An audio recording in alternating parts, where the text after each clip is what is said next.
বিসমিল্লাহির রহমানির রহিম। পরম করুণাময় আল্লাহর নামে শুরু করছি।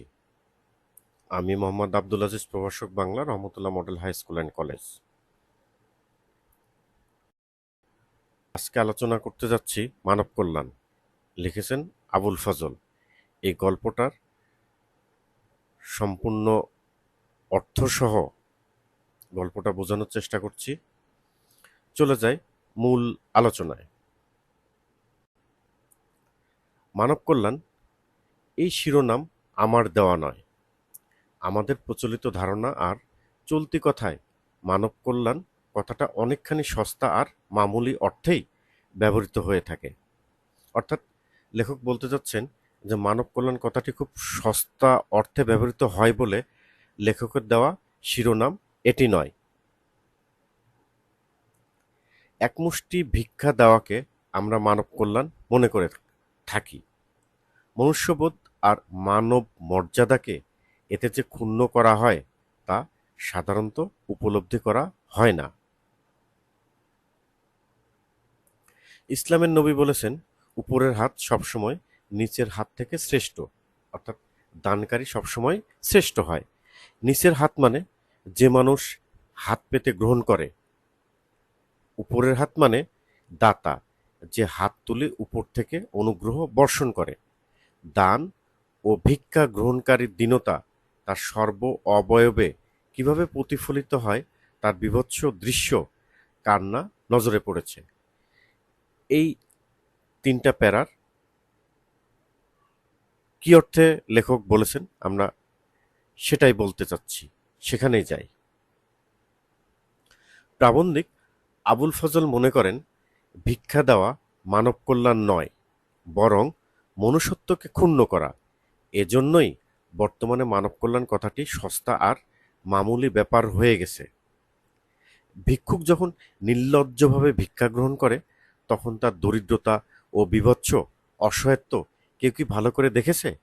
এটা মানব কল্যাণের নামে মানুষেরই অবমাননা করা।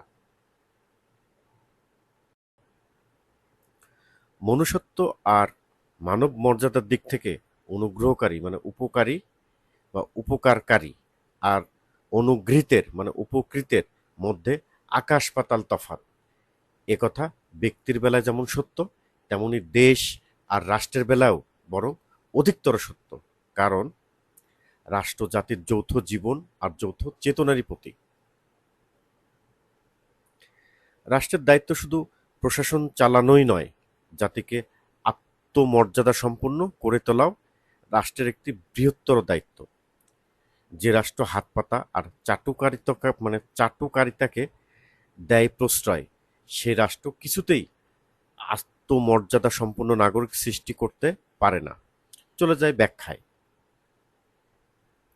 দানকারী আর দান গ্রহণকারী ব্যক্তির মধ্যে যেমন আকাশ পাতাল ব্যবধান, তেমনি কোনো রাষ্ট্র অন্য রাষ্ট্রের সাহায্য নিয়ে থাকলে তেমন মর্যাদাহানিকর।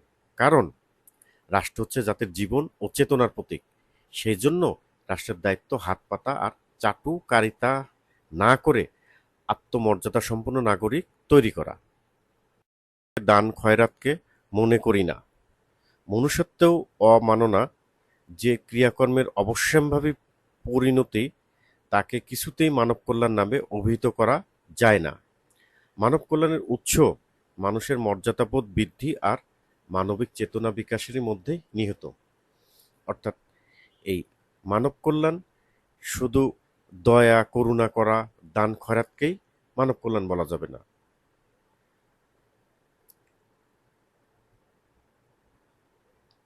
একদিন এক ব্যক্তি ইসলামের নবীর কাছে ভিক্ষা চাইতে এসেছিল।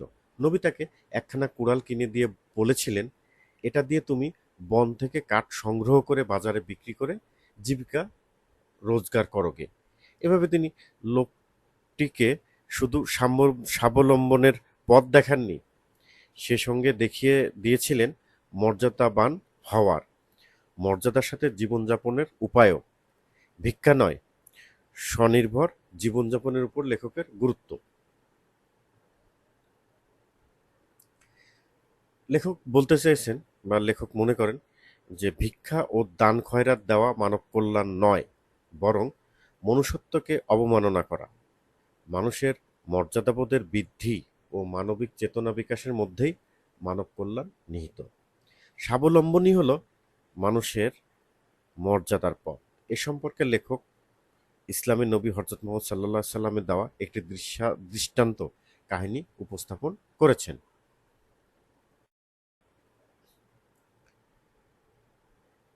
মানুষকে মানুষ হিসেবে এবং মানবিক বৃত্তির বিকাশের পথেই বেড়ে উঠতে হবে, আর তার যথাযথ ক্ষেত্র রচনায় মানব কল্যাণের প্রাথমিক সোপান বা সিঁড়ি।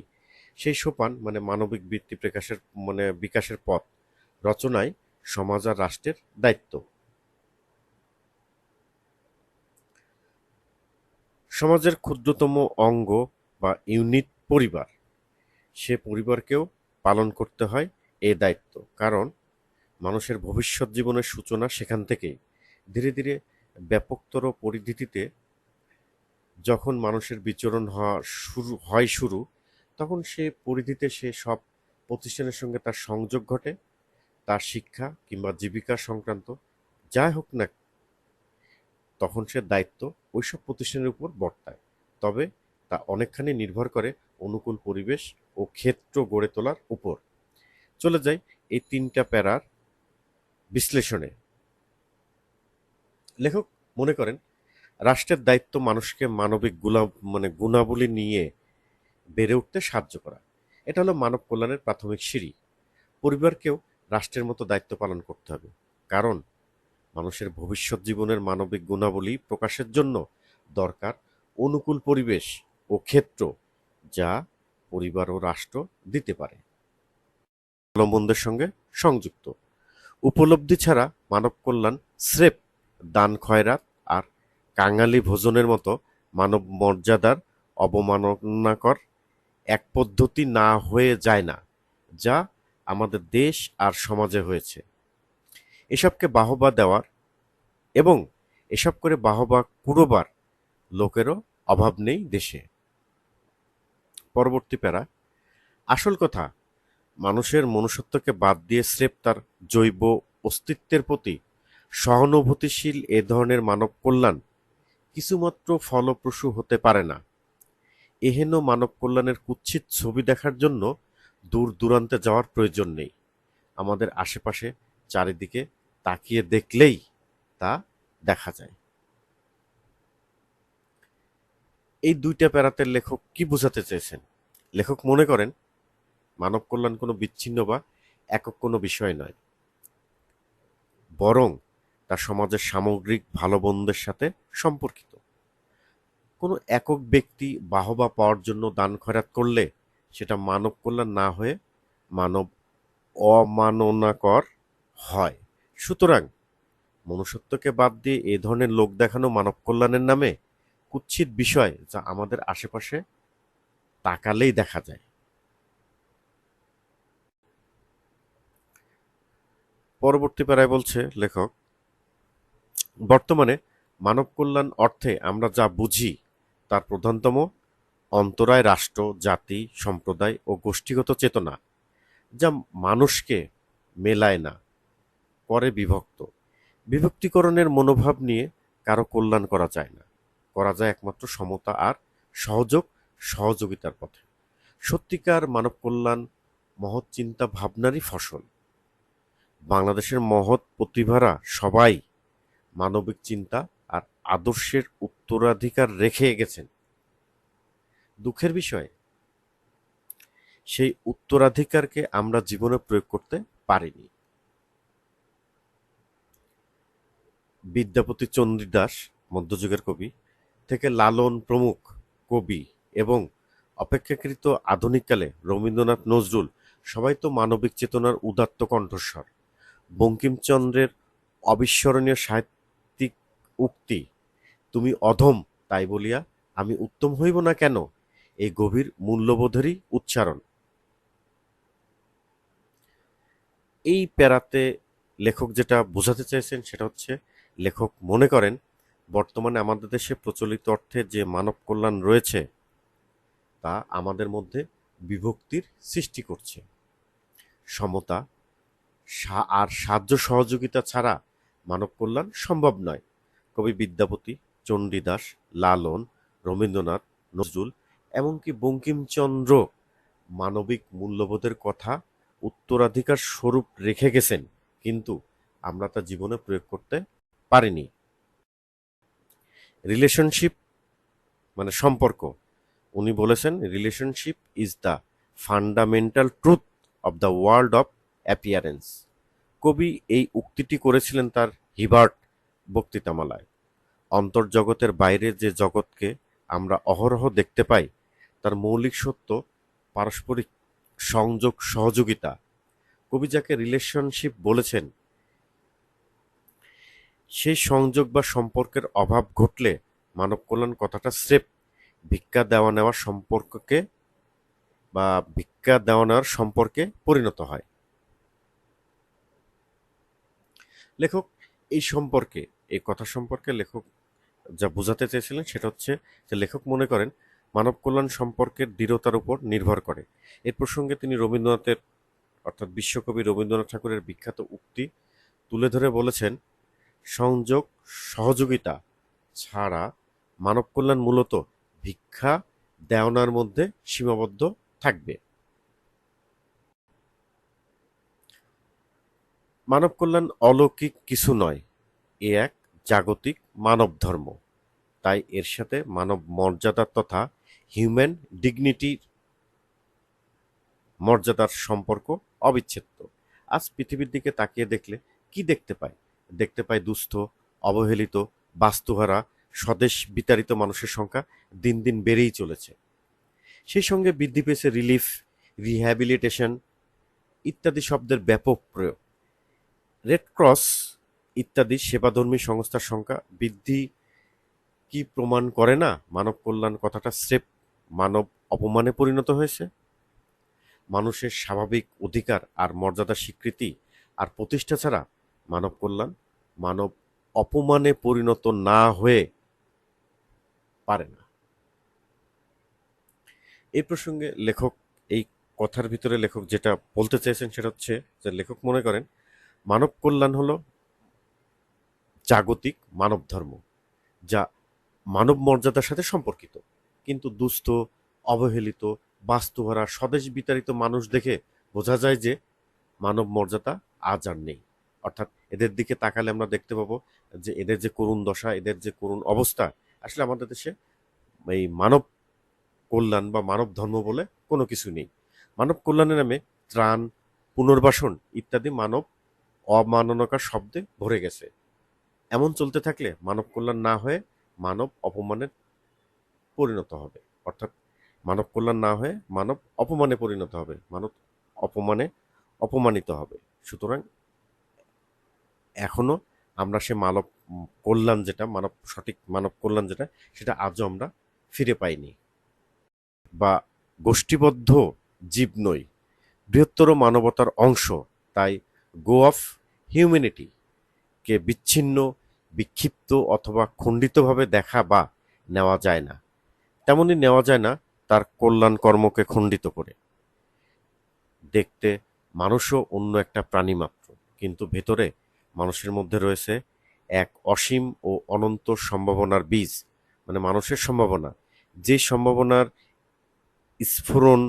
স্ফুটনের সুযোগ দেওয়া, ক্ষেত্র রচনা আর তাতে সাহায্য করাই শ্রেষ্ঠতম মানব কল্যাণ। সেটা তুচ্ছ তাচ্ছিল্য কিংবা কোনো রকম অপমান, অমাননার বা অবমাননার পথে হতে পারে না। হালে যে দর্শনকে অস্তিত্ববাদ নামে অভিহিত করা হয়, ইংরেজিতে যাকে বলা হয় এক্সিস্টিয়ালিজম, যার মূল কথা ব্যক্তি মানুষের অস্তিত্বকে স্বীকৃতি দান, অর্থাৎ স্বনির্ভরতা বা আত্মনির্ভরতার উপরে গুরুত্ব।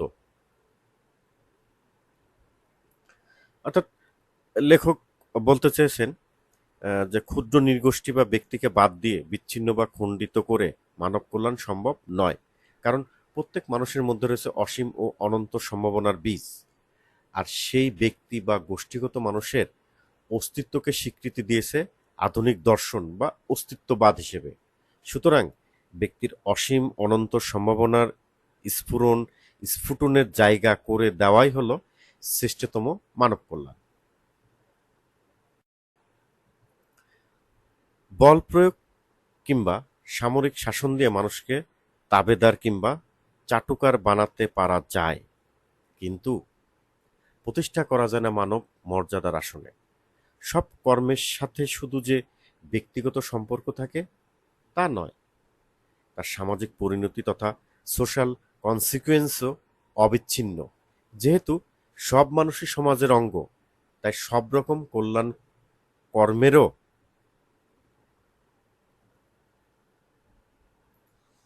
রয়েছে সামাজিক পরিণতি। এই সত্যটা অনেক সময় ভুলে থাকা হয়, বিশেষত যখন দৃষ্টি থাকে ঊর্ধ্বদিকে তথা পরলোকের পানে মৃত্যুর। স্রেফ সদিচ্ছার দ্বারা মানব কল্যাণ সাধিত হয় না। সব ধর্ম আর ধর্ম প্রবর্তকেরাই বারংবার নির্দেশ দিয়েছেন, মানুষের ভালো করো, মানুষের কল্যাণ করো, সুখ শান্তি দান করো মানুষকে। এমনকি সর্বজীবে হিতের কথাও বলা হয়েছে। লেখক বুঝাতে চেয়েছেন যে জোর করে কিংবা সামরিক শাসন দিয়ে মানুষকে চাটুকার বা অধীনস্থ করা যায়, কিন্তু মানব মর্যাদা প্রতিষ্ঠা করা যায় না। সৎকর্মের সাথে ব্যক্তি ও সমাজ অবিচ্ছিন্নতার পরিমাণও অবিচ্ছিন্ন। তাই পৃথিবীর সকল ধর্ম আর ধর্ম প্রবর্তকেরা মানুষের কল্যাণ ও শান্তির কথায় বারবার উল্লেখ করার চেষ্টা করেছেন, বারবার সেটা বোঝাতে চেষ্টা করেছেন। অতএব আমাদের দৃষ্টিভঙ্গি পাল্টাতে হবে, সমস্যার মোকাবেলা করতে হবে নতুন দৃষ্টিকোণ থেকে, নতুন পদ্ধতিতে, যা হবে বৈজ্ঞানিক, রেশনাল ও সুবুদ্ধি নিয়ন্ত্রিত। সমস্যা যত বড় আর যত ব্যাপকই হোক না কেন, তার মোকাবেলা করতে হবে সাহস আর বুদ্ধিমত্তার সাথে। এড়িয়ে গিয়ে কিংবা জোড়াতালি দিয়ে কোনো সমস্যারই সমাধান করা যায় না।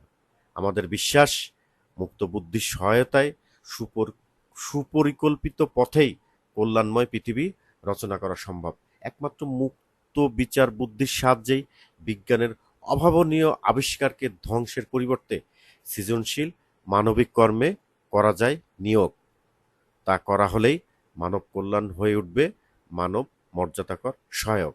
অর্থাৎ লেখক এখানে বোঝাতে চেয়েছেন যে বর্তমান অর্থাৎ তথাকথিত মানব কল্যাণ এই দৃষ্টিভঙ্গি পাল্টিয়ে বৈজ্ঞানিক যুক্তিসঙ্গত এবং সুবুদ্ধিসম্পন্ন দৃষ্টি নিয়ে সমস্যার মোকাবেলা করতে হবে। জোড়াতালি দিয়ে হেনতেনভাবে যে কোনোভাবে কোনো সমস্যার সমাধান করা যায় না বা হয় না। মানবিক মুক্ত চিন্তার সাহায্যেই বিজ্ঞানের অভাবনীয় আবিষ্কারকে ধ্বংসের পরিবর্তে সৃজনশীল মানবিক কাজে নিয়োগ করতে পারলেই মানব কল্যাণ হয়ে উঠবে মানব মর্যাদাকর সহায়ক। এই কথাটাই বারবার লেখক বোঝাতে চেয়েছেন। সকলকে অসংখ্য অসংখ্য ধন্যবাদ শেষ করছি। আল্লাহ।